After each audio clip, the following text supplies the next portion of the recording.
it's me again, the best asphalt seal coater on the planet. Today we're in beautiful downtown Port Huron at Court Street Baptist Church. I seal coated this church 15 years ago, and I told them back then that it needs to be paved. They still haven't paved it. It's still in really bad shape. I really didn't want to seal coat it, but I'm here. So today, not only are we going to seal this, but we're going to do a big patch job.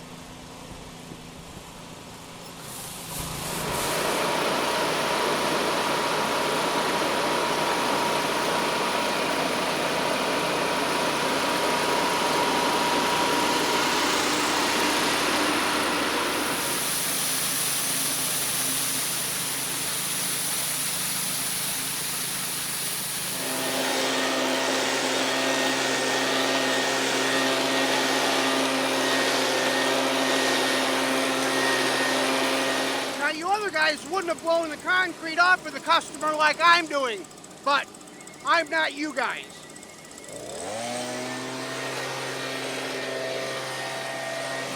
This is a good example of what happens when you don't seal coat.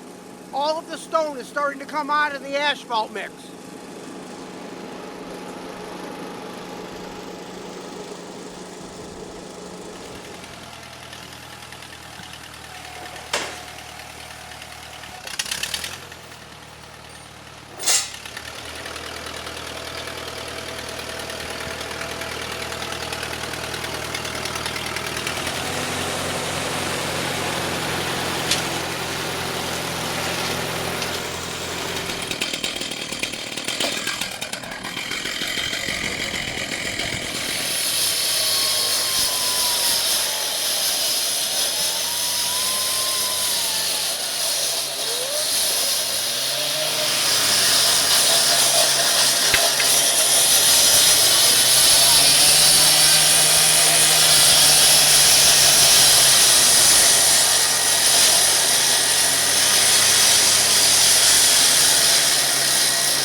Now that we've got this hole square cut, we're going to go ahead and throw some asphalt in it.